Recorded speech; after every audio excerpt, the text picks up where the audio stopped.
c'est contre une loi que l'Assemblée nationale a votée. Voilà, ce sont des critères. Donc, il y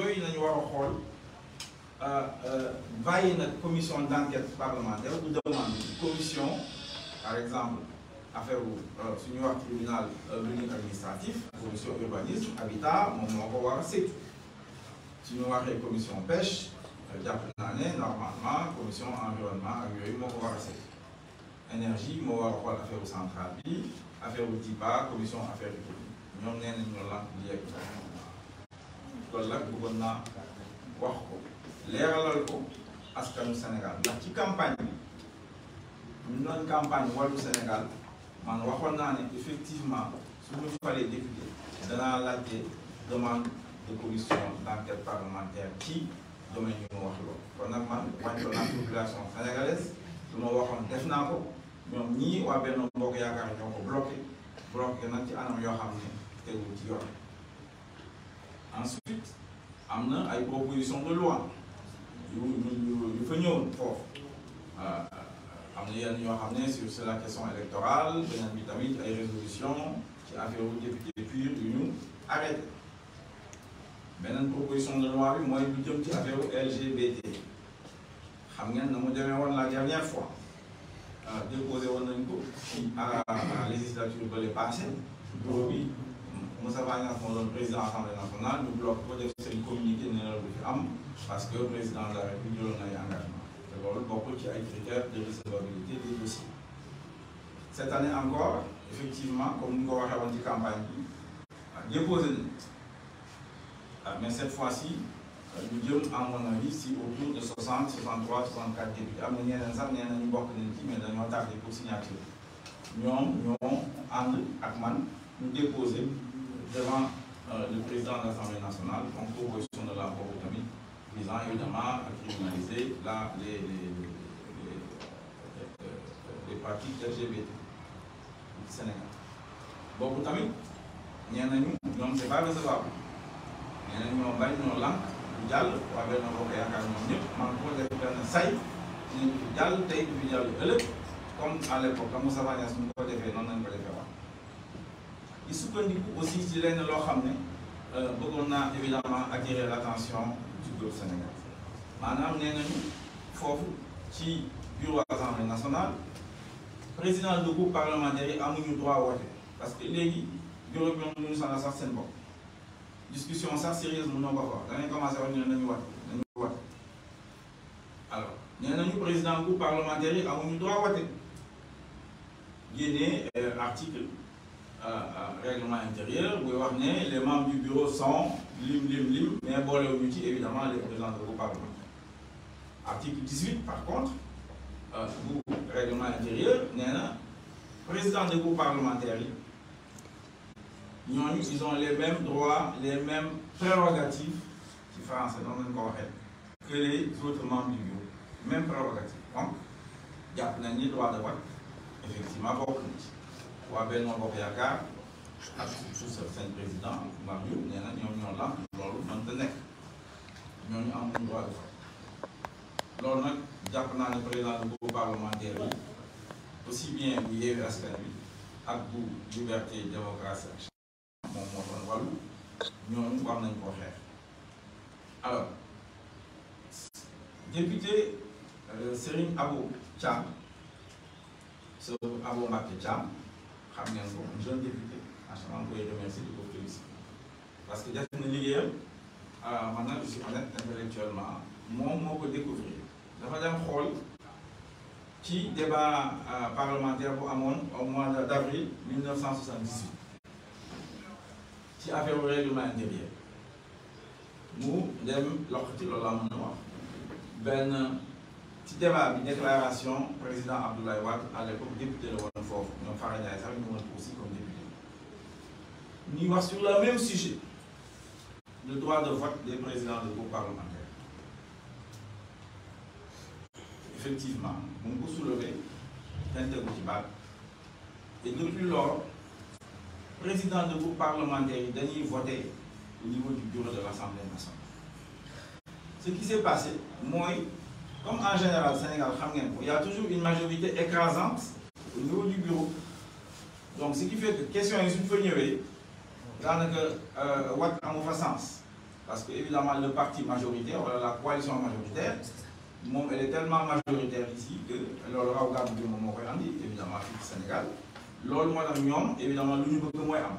donc ça va ça nous va. Donc, nous devons pratiquer en réalité.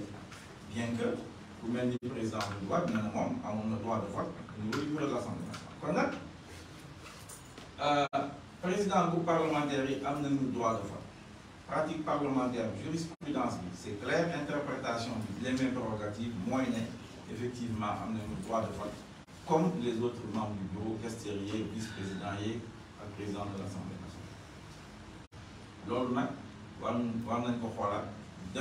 Parce que sous l'ordre effectivement, ils rejeté sur une proposition de loi, ils rejeté sur une demande de commission d'enquête parlementaire. Sous Boba, il fait du parce que évidemment, président du parlementaire, il y a le droit de vote. L'air de population sénégalaise sont liés en tant que député et vice-président de l'Assemblée nationale. Il y a une situation politique nationale du Sénégal. Nous avons le dialogue national. Je fàttali qu'en 2021, Serigne Mountakha Bachir, khalife général de Mouride, il y a une délégation, il y a un fonds de résistance nationale. Et nous dit en fin, la délégation, il faut dire que moi, c'est une base il faut dire, nous certifions fonds de résistance nationale, nous avons une série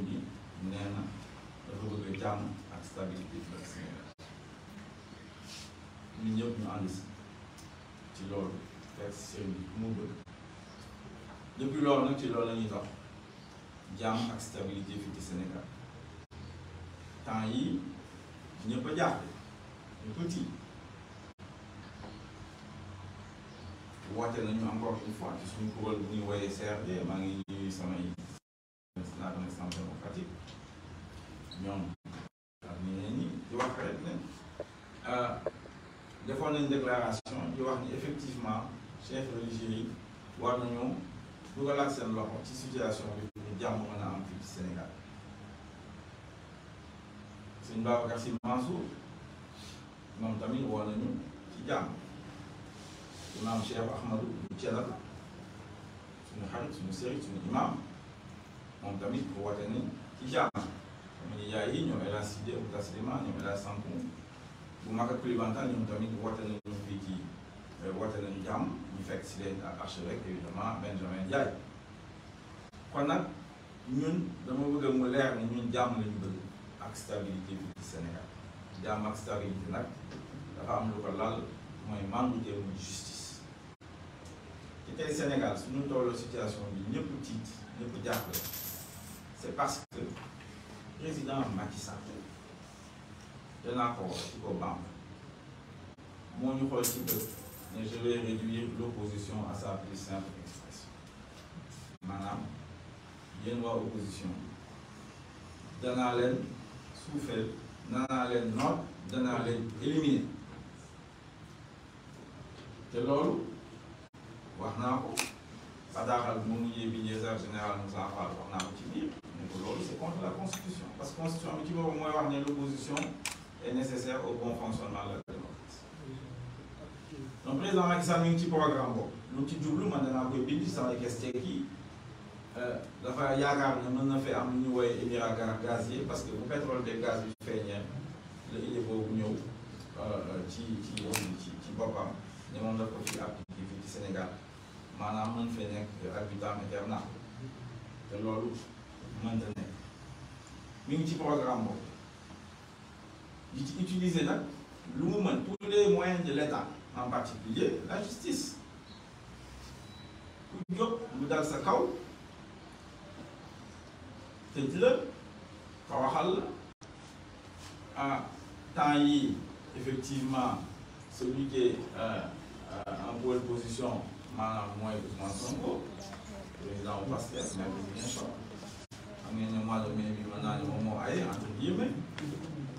je rappelle encore ma solidarité envers lui.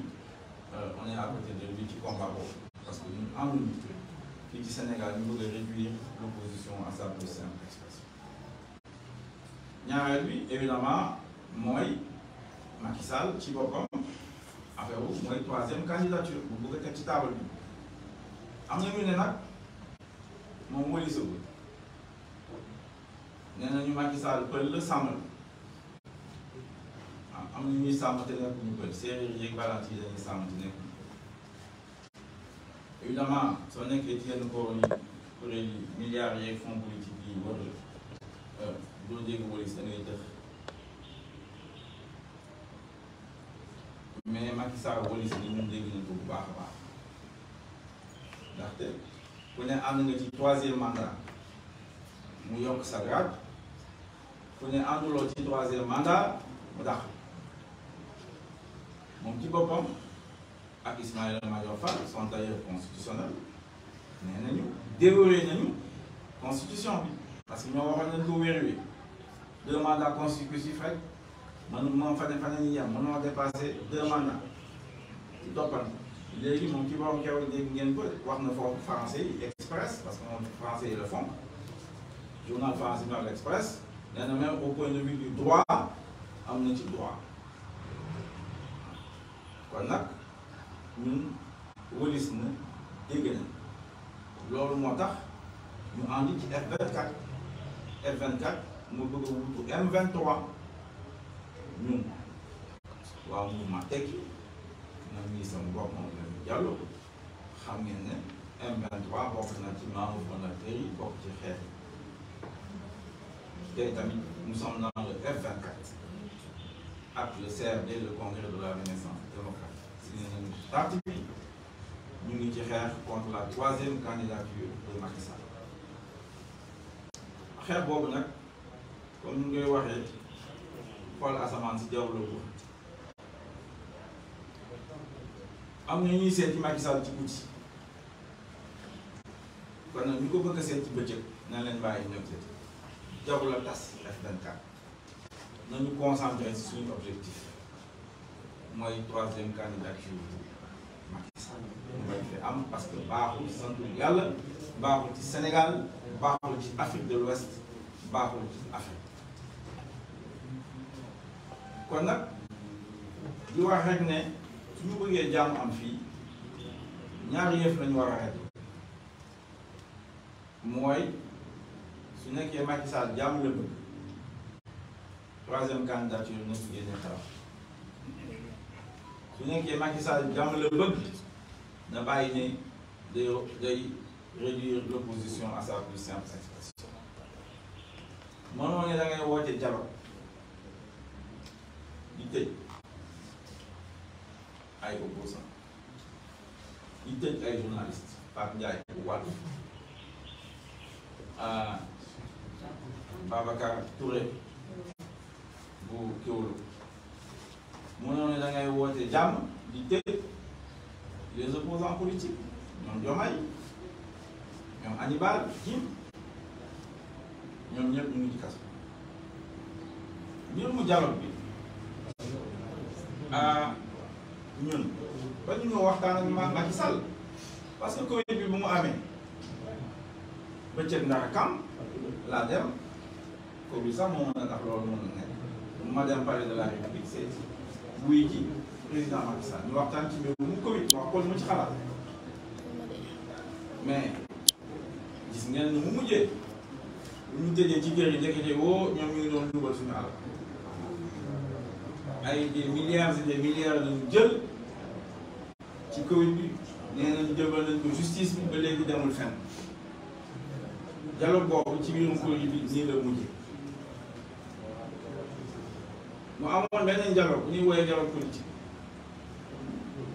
Oumar Sarr ci boppam ministre des mines daa yooyu mi ngi woon PDS wax na ko kenn weddi ko te loolu moo am nee na moom moo ko dox waxtaan ceeg Macky Sall ñuy wut seeni habillage mooy dialogue bu jëkk habillage pour lan la woon génne Karim Wade exilé ko Qatar moo tax ñu woote woon dialogue boobu ñu dajee validé ko après moom mu def mu war a def ñaareel dialogue bi tamit loolu la boobu sax moo gën a rëy parce que daf ko dénk suñu yaay suñu baay Famara Ibrahima Sagna ñu kilifa ci réew à l'époque sax waxoon naa moom ci dugg ñu créé seen commission budgétaire énergie mine foncier ressources naturelles espace Mars Vénus et cetera yooyu yëpp njëkkite woo lañ ci doon jublu mooy benn am consensus bi dàq élection locale ñaareel bi jël Idrissa Seck dugal ko conseil économique social et environnemental jox ko présidence bi Oumar Sarr dugg ci gouvernement bi ñeneen ñi tamit ñu jox la poste mel ne nga maam ñu dénk leen ay mission ci biir loolu moo doon deuxième dialogue tubaab bi nee nañu jamais 203 yii ay habillage Hadjibou Soumaré premier ministre Hadjibou Soumaré bataaxal ba mu bindoon président Macky Sall bëgg naa ñu bàyyi ci xel évidemment lu retenir attention mooy affaire wu Marine Le Pen mais wax na ci biir tamit ne di laaj président Macky Sall ndax dafa bëgg dàq élection présidentielle yi 2024 wax na ko ci biir nañ ci bàyyi xel bu baax a baax mais ñu jàpp nañ ne bii tamit habillage Ismaïla Madior Fall ministre de la justice garde des Sceaux ñëw na assemblée nationale maa ngi toog ñu wax ma dégg ñu ngi ci biir rapport commission nee na moom jébbal na 3 types de propositions ou de projets de loi au président de la République ministre au président benn bi nee na pour modifier la loi électorale beneen bi nee na genre amnistie ciblée à la carte troisième bi mooy genre amnistie généralisée sur des faits ak ci benn période nee na Macky Sall moo war a tànn lu ko nekk dama ne jot na document yooyu ñu jébbal ko askanu Sénégal document yooyu ñu jébbal ko député yi ñu jébbal ko société civile ñu jébbal ko universitaires yi ñu jébbal ko chef religieux yi ak chef coutumier yi ñu jébbal ko parti politique fii ci Sénégal ñu xam lu nekk ci biir parce que mën ngeen yeewu suba rek ñu andi ñu projet de loi en procédure d'urgence assemblée nationale taxañ ko waajal ñu benn projet de loi ne loolu kon nag à ce moment là day jàll parce que de toute façon conseil constitutionnel moom loo wax mu ne je suis incompétent kon nag fu ñu toll tamit fii ci Sénégal maa ngi laaj président Macky Sall document yooyu na ko teg ci loxo askan bi ñu xool lu nekk ci biir bu ñu taxañ Sénégal taxañ suñu avenir ci loo xam ne xamuñu mooy lan kon nag ci mbirumu dialogue ni ñuy woowee dialogue national wala dialogue politique ñun xamuñu moo la ñun habillage dañ ci xam amoon na ay depuis le front de résistance nationale ay dossiers yoo xam ne tegoon nañ ko ci table bi pour la démocratie et les libertés au Sénégal lu jëm ci parrainage par exemple xeex nañu parrainage man nii maa doon coordonné le front de résistance nationale manifesté nañ ñu gaz yi lépp gis nañ ko parrainage bi jàll par force ñu appliqué ko présidentielle 2019 jublu ci local yi ñu xam ne mënuñu ko appliqué ñu laaj évidemment mooy deuxième dialogue moo leen doon wax en habillage bi ñu ci consensus ne ñu ko appliqué aux élections locales parrainage boobu CEDEAO nee na nañ ko changé nañ ko réformé ñun ñu ko pratiqué ñun ñi xam nañ ko c'est un parrainage corrompu kenn mënu ko contrôler yàgg nañ cee wax mais Macky Sall ak ministre de l'intérieur musuñoo nangu wax ci lu jëm ci loolu fichier électoral bi yàgg nañ ko laajte xam lu nekk ci biir mën ko am à temps donc dossier yooyu normalement dans une démocratie qui fonctionne après une élection autour de l'administration des élections la direction générale des élections le suñuy expert yi chargé des questions politiques mën na toog waxtaan ci tiré ci ay leçons def ay réformes loolu la Sénégal xam depuis 92 loolu dafa war a am yàgg nañ ko laajte léegi amul ñu nañu ci élection présidentielle 2024 bu nañu liste yi pour 1 mois doyul wax nañ ne ñu yokk ko mais yooyu yëpp Macky Sall faale wu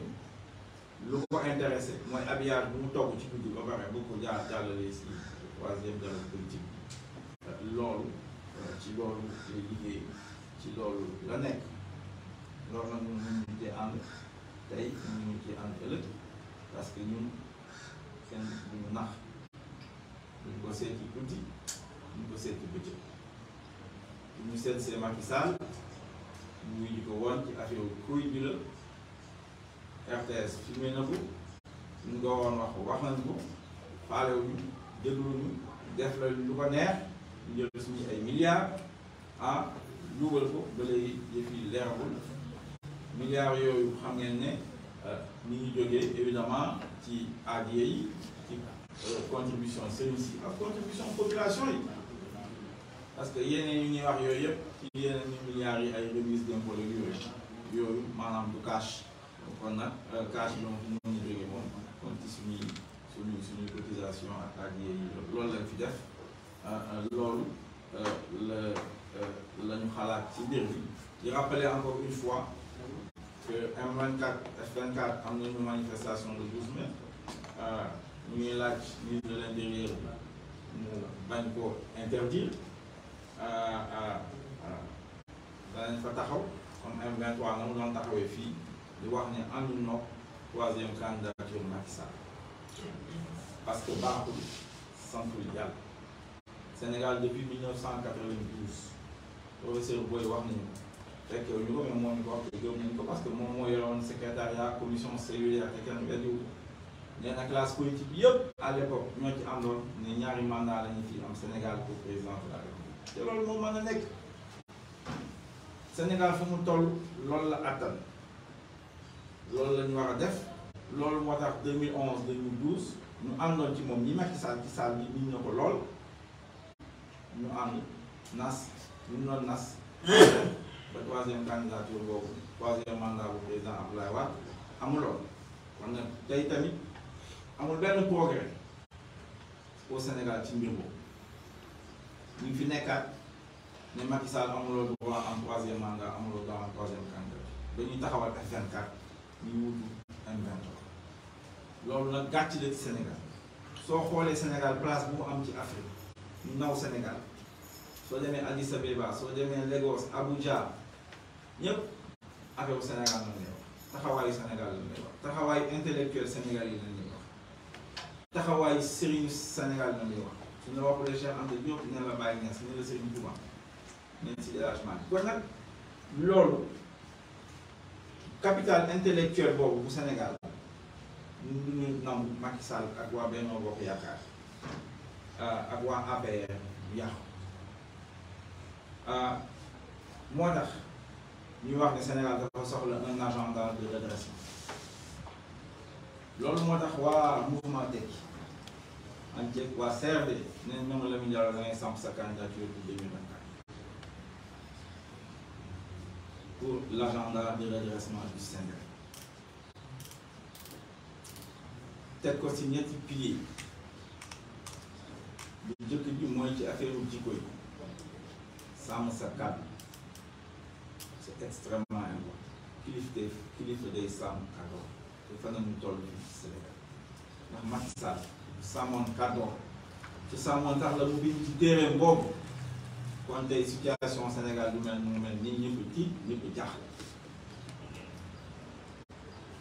kon nag war nañu dellu si waat ci loolu ñu xamal ko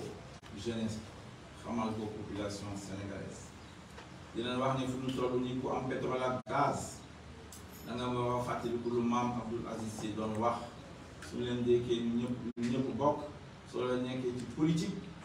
da ngeen di jiital yàlla fàtte seen bopp jiital réew mi fàtte seen bopp donc tey bëgg sa réew fonk sa askan bañ am complexe ci tubaab yeeg chinois yeeg turki yeeg yëpp yooyu Sénégal dañ ko fi war a tegaat xale yi xam Sénégal dafa soxla ñu jubal Sénégal dafa soxla gis-gis parce que pétrole ak gaz gis-gis boobu mën a yoxe 2024 bi gaz bi dana commencé fii ci Sénégal production bi production bu bees bi maanaam bu Saint-Louis ak pétrole bi tamit bu Joal dina fi commencé 2024 kon nag dafa laaj taxawaayu kilifa dafa laaj xam-xam dafa laaj gis-gis dafa laaj courage patriotique loolu la ñuy woote loolu la ñuy incarné fii ci Sénégal kon nag loolu war nañ koo boole ci suñuy campagne mooy suñu pilier bu njëkk ñaareel bi lu ñuy dund c'est parce que le président de la République a trop de pouvoir Sénégal président muy buur soo leen gisee waa APR wala benn boo yoo xam nañu ragalee Macky Sall da ngay waaw ci yàlla Macky Sall day mel ni yàlla bu ndox te loolu mënta nekk buur bu mi su ko neexee ne kam foore ñun ñi ay milliards ñu xam dara moom rek moo xam dara Kajoor nag amoon nañ ku mel noonu bu ñu wax daw dem dictateur la woon nekk na fa 7 ans di def lu ko neex di tere réunion yi ak yeneen yoo xam ne sax ñoo ma ko fi nettali dama ne nga maam benn ci doom ñi bu ñuy wooyee Madior ironie de l'histoire d'ailleurs Macky Sall son ministre de la justice s'appelle Madior waaw Madior jooju moo daaneel daw Demba ndax rey ko nag def ka yóbbu fële ci wàllu toog foofu muy béy Sénégal soxla ñu ay daw Demba waa Kajoor sax ñoo ko soxla woon à l'époque parce que souvent léegi fii ci Sénégal donc il nous faut réduire les pouvoirs du président c'est un impératif loolu moo fi war a am en face du président moom assemblée nationale bu taxaw nangu liggéey bàyyi tàppale parce que Sénégal dañu yaakaar ne jikko yu fi war a law mooy tàppale taaba tëli tëll njuuj njaaj ak dóor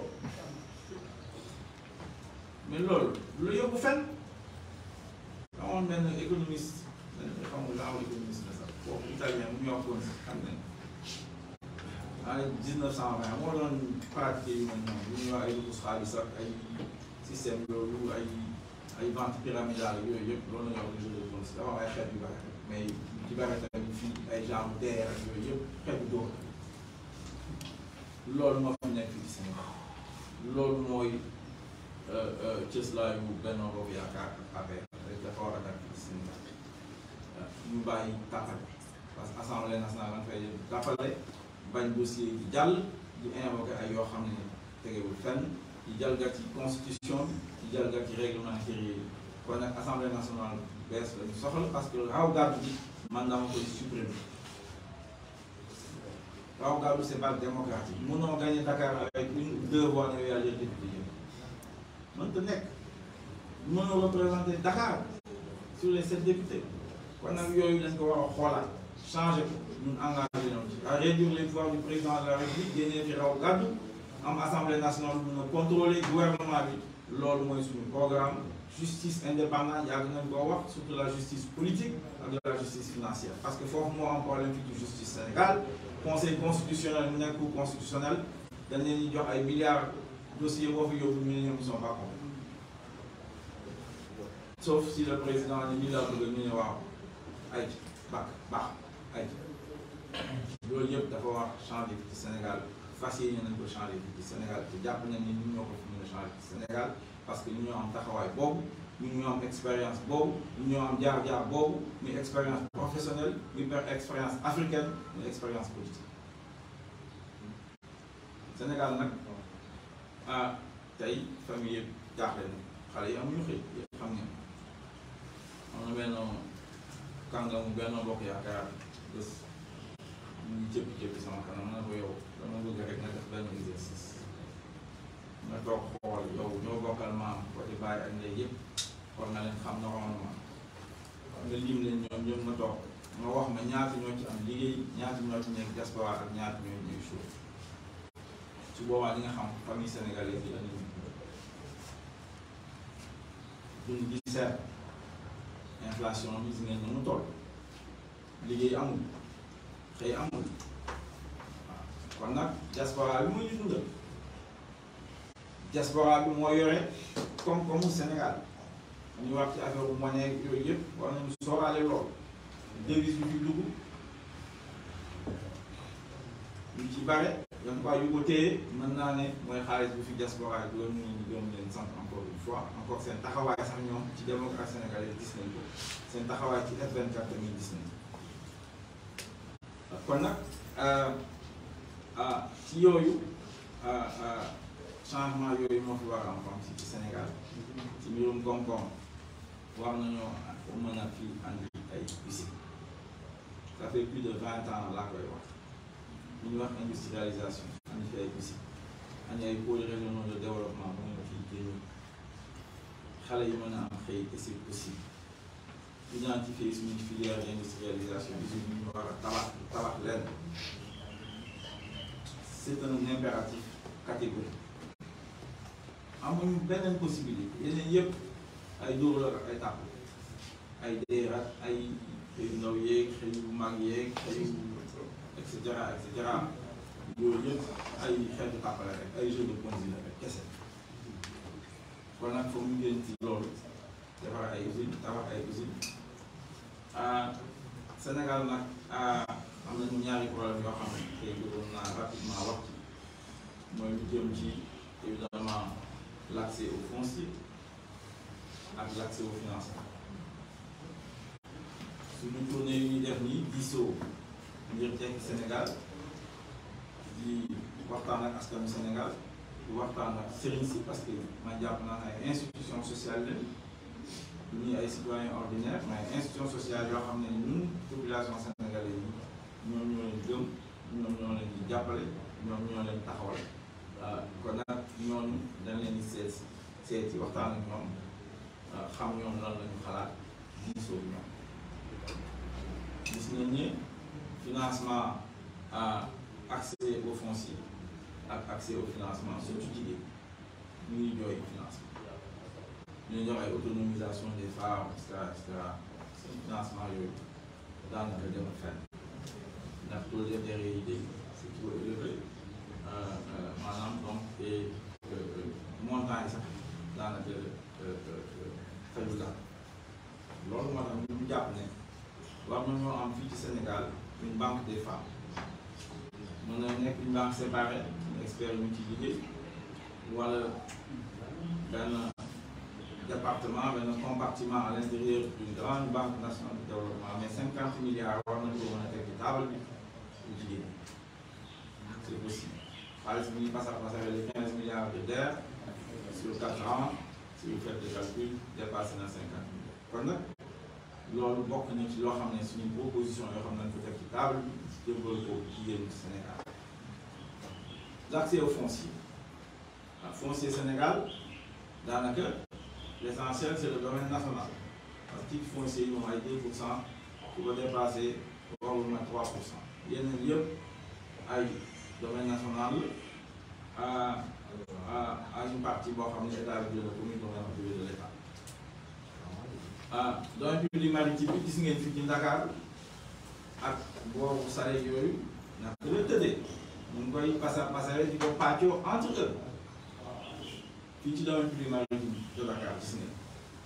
yooyu dafa war a tàkk mais accès au foncier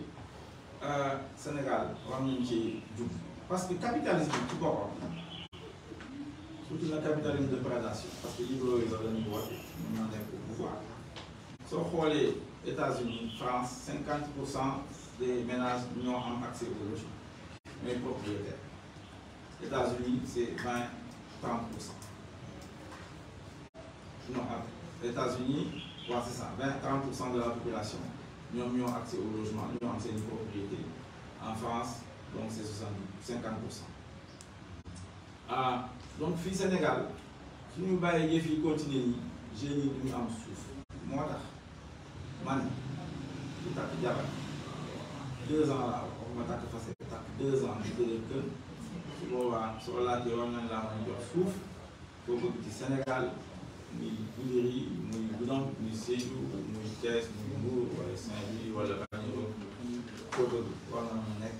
engagement. Je voudrais vous saluer, les journalistes qui sont là devant moi, vous présenter toutes mes condoléances avec le décès de Mamles Camara.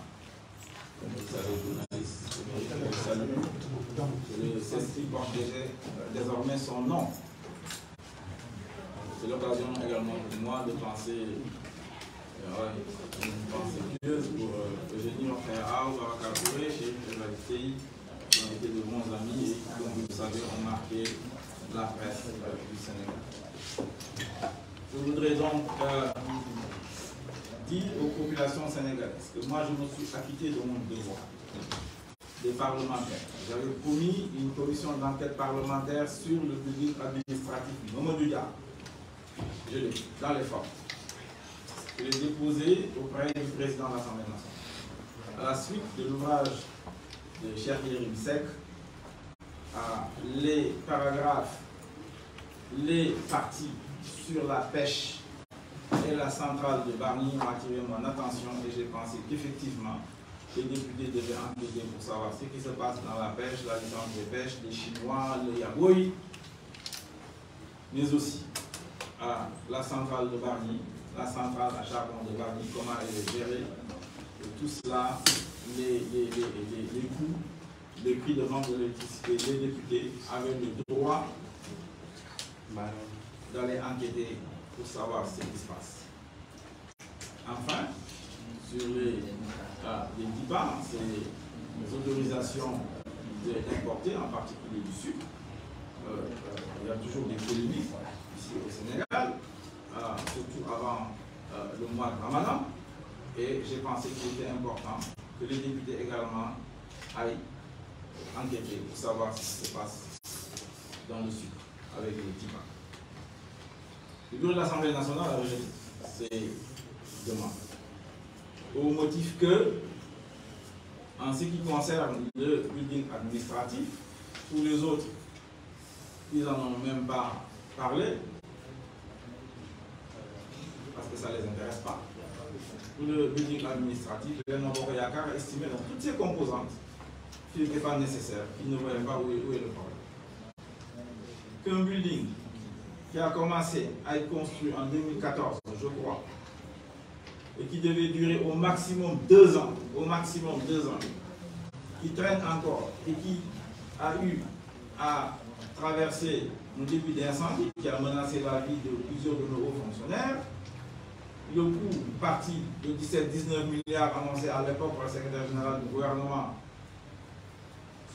et qui aujourd'hui avoisine les 60 milliards, on a ajouté 57 milliards encore aux 50 milliards lorsqu'il y a eu un incendie, eh bien, les Benno Bokk Yakaar estiment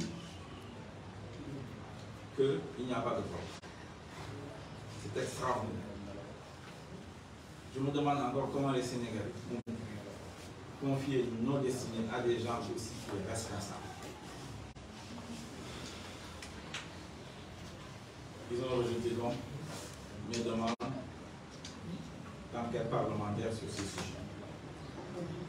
Également, d'autres propositions de loi ont été sur la table, sur la réforme électorale. Je pense que c'est le député maire de Veille, de PASTEF, ainsi que une proposition de loi venant d'UR, une résolution qu'ils ont rejetée. Donc, la proposition de loi sur laquelle je voudrais insister, c'est elle qui a été signée par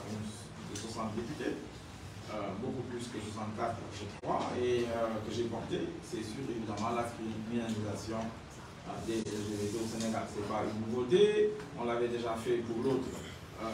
assemblée, l'autre législature. Cela avait été rejeté brutalement, vous vous souvenez, par Zafanias, avec des commentaires acerbes.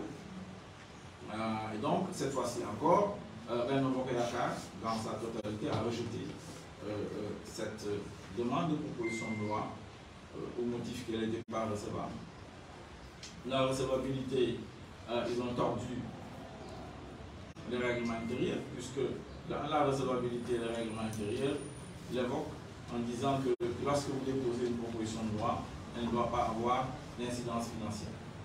En tout cas, si elle a une incidence financière, vous êtes tenu de dire comment vous allez trouver les ressources pour cette incidence financière. C'est la contrainte qu'on impose aux députés pour faire une proposition de loi. Une contrainte très difficile d'ailleurs. Mais en espèce, il n'y a pas d'impact d'argent pour cette proposition de loi. Ensuite, évidemment, elle est conforme à la Constitution. Personne n'ose dire le contraire. Elle est également conforme à la loi en vigueur puisqu'il s'agit de modifier un article du Code pénal sénégalais. Donc, Benno Bokk Yakaar a dit niet, ça ne passera pas, et passer au vote brutalement en empêchant les présidents du groupe parlementaire de voter. Sur ce point, je voudrais rendre ici hommage au député Aboubakar Thiam de Wallou, de notre groupe Liberté, Démocratie et Changement, qui a fait des recherches qui a jusqu'en 1978 pour montrer que ce débat avait été posé déjà en 1978, en avril 1978, par le président Abdoulaye Wade, il était député à l'époque, et il avait bien fait observer que les présidents du groupe parlementaire qui ont les mêmes prérogatives que les membres du bureau, article 18 du règlement intérieur, eh bien, ces présidents du groupe avaient le droit de voter. Et sur ce point-là, il faut qu'on engage une bataille pour que les présidents du groupe parlementaire respectent le droit de vote au niveau du bureau. Parce que si cela avait été le cas, ils n'auraient pas rejeté aussi facilement nos demandes de commission d'enquête parlementaire ainsi que nos propositions. S'agissant de la situation politique actuelle, où tout le monde dit que la paix est menacée au Sénégal, les familles sont inquiètes, les chefs religieux appellent à la paix et à la stabilité, de rappeler que c'est le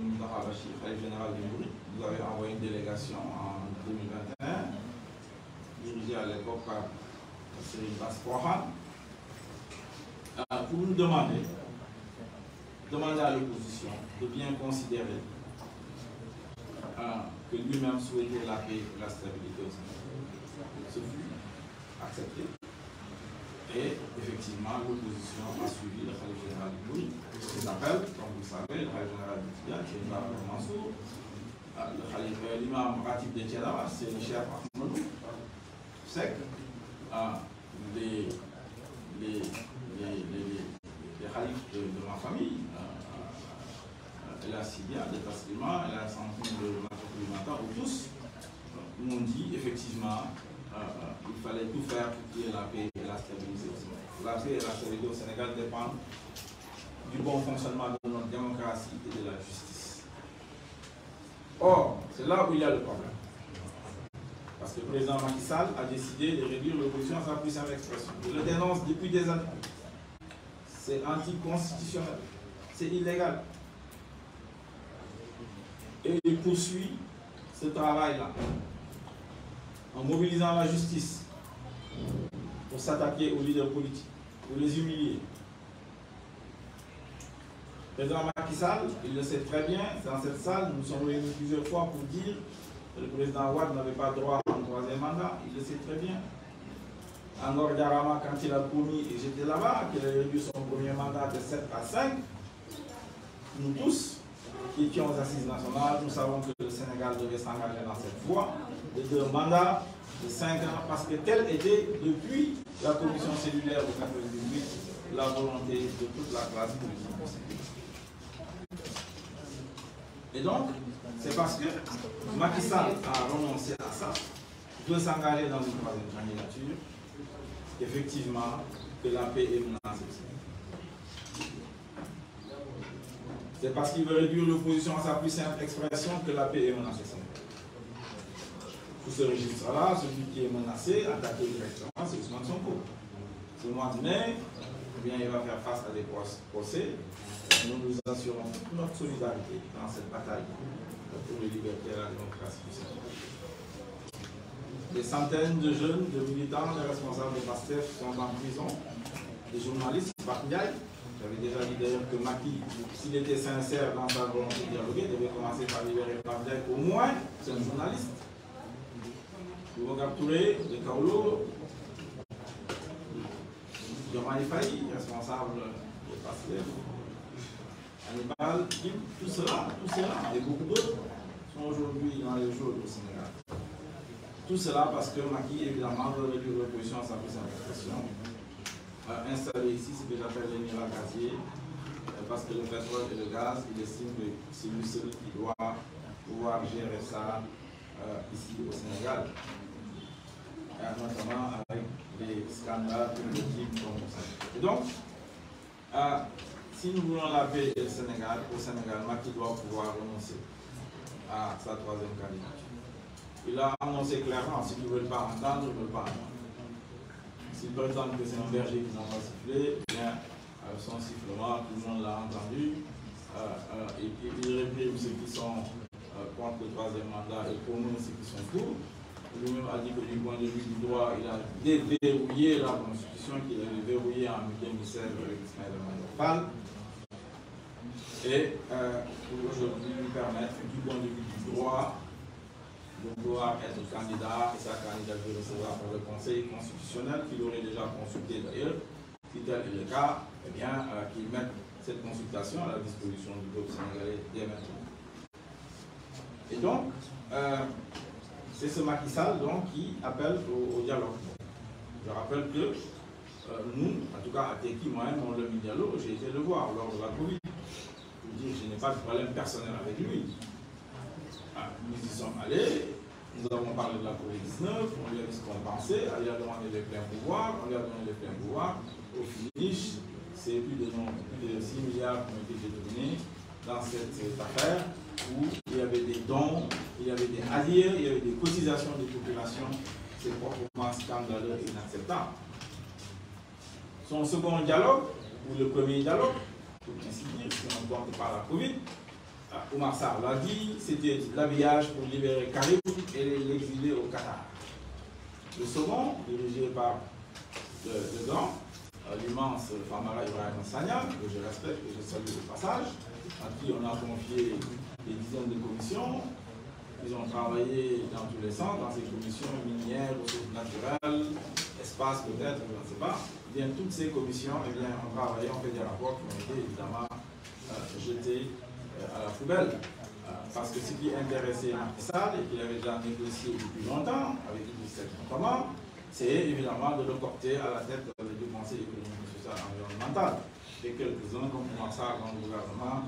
et peut-être d'autres qu'il a porté, mais qu'il a chargé il les a chargés de missions particulières au sein de l'opposition, c'est ce que j'appelle la 5e colonne. C'était ça le sens encore de son deuxième dialogue. Peut-être aussi y rajouter qu'à l'époque, il était confronté aux élections locales, il était confronté au fait que le parrainage ne pouvait pas être pratiqué, et donc il a demandé à ce que les élections locales soient repoussées et que le parrainage également soit enlevé pour les élections locales. C'était ça le but, l'habillage du deuxième dialogue. Jamais 203, il y a certainement un habillage derrière ce troisième dialogue. Je dois attirer votre attention sur ce que Hadjibou Soumaré a dit dans sa lettre au président Macky Sall. Il a parlé de Le Pen, certes, mais également il lui a posé une question sur la possibilité de reculer l'élection présidentielle de 2024, ce qui serait inacceptable, extrêmement grave pour notre pays. Et on cherche à deviner, évidemment, quel est l'habillage de ce troisième dialogue. Tout le monde y va de ses hypothèses, mais en attendant, ce serait bien que le président de la République, d'autres peuples, aux partis politiques, à la société civile, aux chefs religieux, à tout le monde, à nos partenaires, y compris l'Union européenne et le NDI, ces fameux projets de loi que Ismaël Madior Fall aurait taillé et déposé sur sa table concernant la loi électorale, concernant une amnistie ciblée à la carte, comme il dit, ou une amnistie classique autour de faits et de périodes. Il est temps que Macky mette tout cela à notre disposition. Il ne faut pas qu'on se réveille un beau matin, qu'on reçoive à l'Assemblée nationale en procédure d'urgence un projet de loi qui va évidemment mettre dans un trou noir de démocratie et de liberté ici au Sénégal. Et donc, nous sommes mobilisés au sein du F24. Le F24 hérite du M23. Nous étions membres fondateurs du M23, je l'ai rappelé d'ailleurs, il est du 3e mandat venu de nous. Et aujourd'hui, nous sommes également mobilisés dans le F24 avec le Congrès de la Renaissance démocratique. Nous avons signé la charte, nous sommes membres fondateurs et nous allons donc mener ce combat dans le F24, le F24 contre la 3e candidature de Macky Sall. Je veux dire donc, ces discussions sur aller voir le jour Macky Sall ne doivent pas nous détourner de notre objectif, à savoir lutter contre la 3e candidature de Macky Sall. Ceux qui vont le voir la nuit, s'ils vont le voir le jour, c'est leur affaire. En tout état de cause, nous devons nous mobiliser et continuer cette bataille contre la 3e candidature. Et nous mobiliser également pour la libération des jeunes, donc mobiliser également contre Macky Sall qui veut nous réduire à notre plus simple expression. Il y a toujours ici, depuis la Manco du Sénégal, le Front de résistance nationale, des dossiers qui sont sur la table, proposés par l'opposition depuis longtemps. La question du parrainage, elle a été combattue. Nous avons fait des manifestations, nous avons fait des recours auprès de la CEDEAO, qui a dit que nous avions raison. Il fallait réformer la CEDEAO, qui avait même donné un délai de 6 mois à Macky Sall pour le faire. Il a toujours refusé. Le parrainage, on le sait, on l'a pratiqué. Nous l'avons pratiqué et je sais de quoi il s'agit. Nous avons eu des moments difficiles lors des élections législatives, c'est connu de tous. Lorsque notre coalition Walou avec le PDS-Peki en particulier a des difficultés sur le parrainage. Pour vous dire comment cette affaire-là est compliquée, pour ne pas dire pourrie. Et donc, ce parrainage-là, il doit être réformé. Mais en tout cas, en ce qui nous concerne, nous avons appris et nous sommes dans de bonnes dispositions pour affronter, donc sur ce terrain du parrainage, Macky Sall, Benno Bokk Yakaar et tous ces prédateurs de la République qui veulent confisquer notre démocratie et notre République. Le fichier électoral a toujours demandé le bulletin unique. Macky Sall ne veut pas en entendre parler. Tout cela sont des éléments importants pour faire progresser la démocratie. C'est sur la table, comme vous le savez. Et donc, voilà ce que je voulais vous dire en ce qui concerne ce qu'on appelle dialogue politique, où on veut nous enfermer dans une histoire en disant que nous étions contre la paix, nous étions pour la violence, alors que la violence ici est exercée par Benno Bokk Yakaar, la violence est exercée par le gouvernement de Macky Sall, la violence est exercée par la justice de Macky Sall sur les opposants. Et c'est pourquoi il est important de redresser le Sénégal. Il est important dans les années à venir,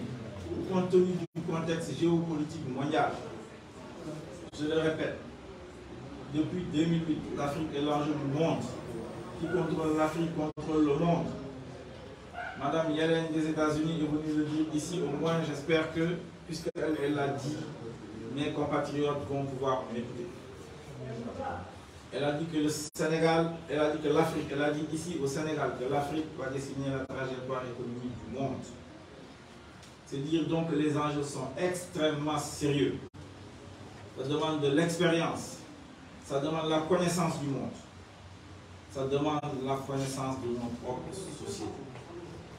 Nous avons besoin d'un agenda de redressement du Sénégal et je m'engage à cela avec le mouvement Tekki, avec le CRD, avec tous ceux qui veulent nous soutenir dans ce travail, dans cette lutte politique. Redresser le Sénégal au niveau des valeurs, ramener le courage patriotique, débarrasser les Sénégalais du tout complexe,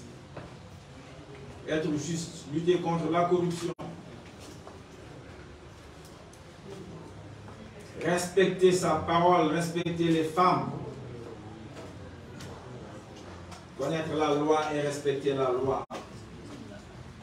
avoir le sens de la grandeur, avoir le sens de la dignité. On nous tue, on ne nous déshonore pas. Ces valeurs-là doivent être aujourd'hui défendues, poussées au Sénégal pour qu'elles deviennent culture. C'est ainsi que le Sénégal pourra rester debout, avoir les institutions qu'il faut. Le président de la République a trop de pouvoir, c'est un roi ici au Sénégal. Il a trop de pouvoir, il faut diminuer le pouvoir du président. Il faut contrôler le président de la République. Il doit pouvoir aller en justice. L'Assemblée nationale doit contrôler l'exécutif. Il faut sortir du Raougad. Il faut supprimer la liste nationale.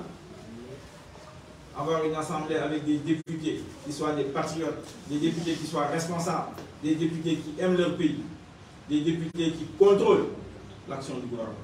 Voilà les réformes dont on a besoin dans ce pays. Une justice qui est juste sur les questions financières et sur les questions politiques notamment.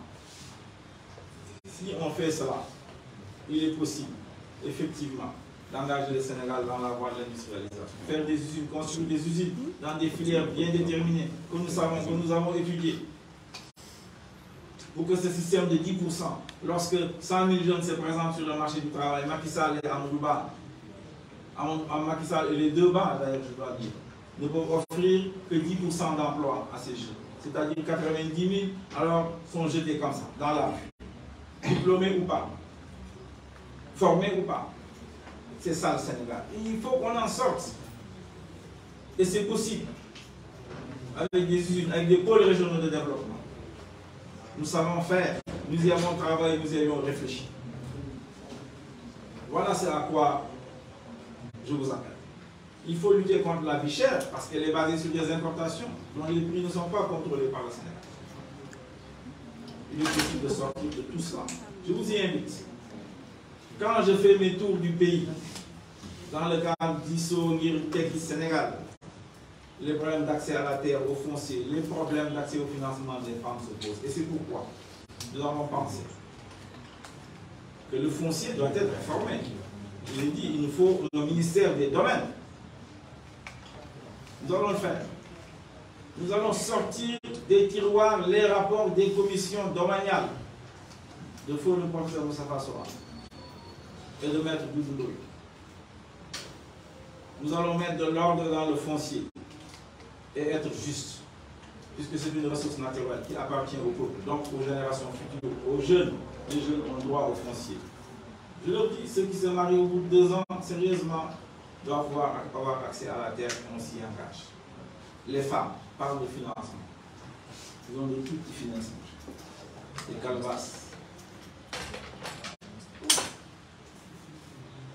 Ils allaient, c'est bien que rien.